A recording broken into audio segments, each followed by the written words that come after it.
First Minister Nicola Sturgeon made a statement outside her house yesterday.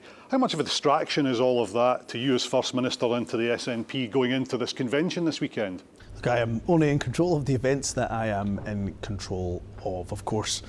It's been a challenging number of months, in fact, not just a challenging few weeks, a number of months it's been challenging for the SNP. It's been a difficult number of months, but I'm trying to ensure that we stay focused as a government on the issues that actually matter to the people of Scotland. Do you know the grounds on which she was arrested? I don't know any more than has been reported publicly in the media in relation to the police investigation. So you don't know what she's suspected of? And I'm certainly not going to comment on a live police investigation. That's not comment, that's just fact. Do you know what she's suspected of? What she was questioned about? I know no more than what has been publicly reported in relation to the live police investigation. Do you think it would help you if she suspended her membership? Look, there's no pressure on Nicola Sturgeon to have to suspend her membership. So you don't want her to do that? There is no pressure, again, and I don't need Nicola Sturgeon to suspend her membership, but we are focused... Do you want her to? I don't want Nicola Sturgeon to have to suspend her membership. I don't know how many times you're going to ask me that question in various different guises, but my focus is not on whether Nicola Sturgeon is a member of the SNP or not. My focus is making sure the government focuses on the priority of the people of Scotland. Cost of living crisis, the NHS, growing our wellbeing economy, advancing the case for independence. These are the issues that I and the government are focused on. And yet today you're throwing up this hypothetical potential for a written constitution for Scotland, an independent Scotland that you still haven't worked out how you could even deliver. Well, first and foremost, of course, the reason why we haven't had a referendum is because Westminster continues to deny us that option, continues to deny us the mandate that we have had election after election after election victory.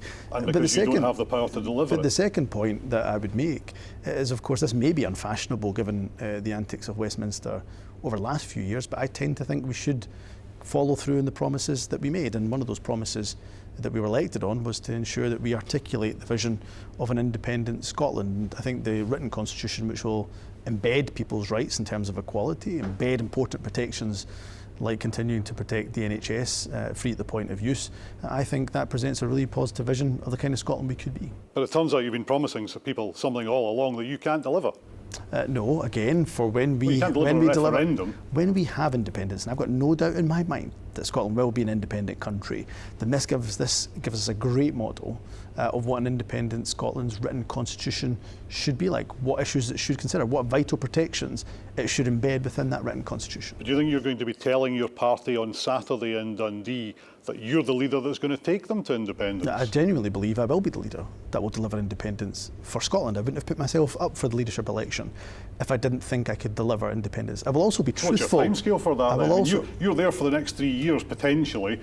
Hope to be there for even longer than 3 years. Possibly, but you know, there's another Scottish Parliament election in 3 years' time, so that's the current timescale. How long do you expect to be there? When do you expect to deliver it? Look, I don't have a timescale. Why do I not have a timescale? You just said it would be within your leadership.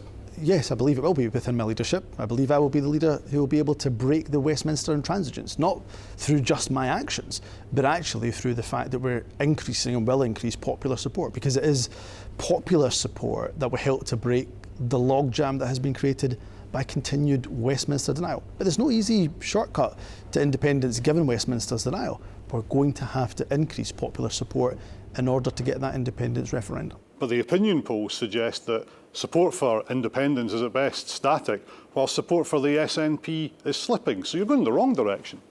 No, again, throughout the challenges of the last few months, and again, I'll reiterate, I accept they've been incredibly difficult few months, support for independence has been rock solid. Some polls, including... Rock solid or static, it's much the same thing. It's certainly not growing. Well, in fact, according to your STV Ipsos Mori poll, I think we were independence had been on the rise. It was, yeah. I'm not sure it was rising according to the Ipsos poll. It was down on what had previously been in the Ipsos poll. 50-50, right, is where independence is. And I'm accepting the fact that some polls are higher than 50%, some polls lower than 50%, so it fluctuates. And that is my point. My point is we are... meanwhile, is slipping considerably.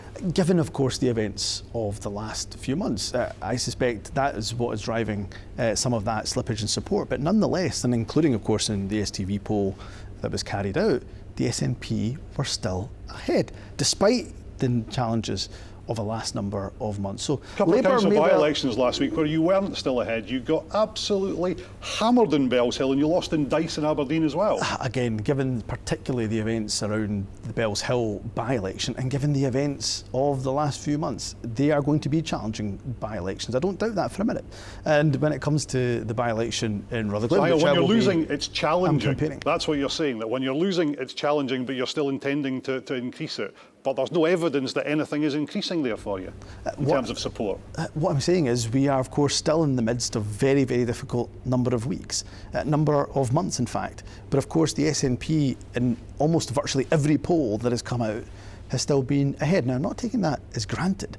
I'm simply saying to you there that despite all the challenges we're facing, people still continue to trust us. And in fact, again, if I refer back to a number of polls that have come out, if you look at various different policy areas, we're still more trusted than the opposition to deliver on the likes of the NHS, on the economy, on issues of equality. And that's what I'm going to continue to make sure we're focused on and build up support. So I'm not a fatalist. I don't think for an election where a date hasn't even been called yet that somehow we're going to lose it. I go into that general election with the aim of winning that general election here in Scotland. Do you go into that general election expecting to consider it a de facto referendum? Look, I'll outline my proposition to the party membership on Saturday, but what I will be clear about is that any route to independence, when a referendum is being denied to us, has to ensure that we increase popular support, because it is going to be popular support that's going to break that Westminster intransigence that continues to exist and deny us that rightful referendum that we should have. So that was Nicola Sturgeon's line going into the 2017 general election, where the SNP lost ground. That's what you're facing right now as well, that this could actually be a setback to your cause. Well, again, I don't go into general elections expecting to lose. Neither did she, but she did lose seats. But I don't, the polls suggest that you are going into this election, you're going to lose seats. For all the gifts, are you saying the polls are completely wrong there? No, I'm saying I'm going to try to turn round those polls and try to make sure the SNP and if you don't, goes it would be damaging to your cause, though, wouldn't it? Well, look, again, I'll go back to the fact that if you want to test a proposition for popular support, then the way you do that is through a referendum. If a referendum is being denied to us, then the only way we can test that proposition is during the next national election. The next national election coming up is a general election. And, you know, the last time I looked at the rules of a general election, you win it if you win the most seats. So my intention will be to win the most seats possible. Now, your party's going into its convention this weekend. Might be on a bit of a downer after what's been going on for the last few months within your party. What have you got to offer them to try and raise their spirits on Saturday? Is there anything you can do to try and raise their spirits? I hope there's plenty I can do to raise their spirits. First and foremost, gathering together in the Yes City of Dundee. I hope to be able to give an inspiring message of why we all believe in independence, because that is ultimately what drives people. It's what motivates people. I'm afraid talk of de facto referendums and Section 30s, they may well interest the media, they may well interest some politicians. They don't inspire people on the doorsteps. What inspires them is a positive vision of what an independent Scotland can mean for people right now, but also for future generations. And that's the message that I hope to be communicating on First Saturday. Minister, thanks for joining us in Scotland tonight. Thank you.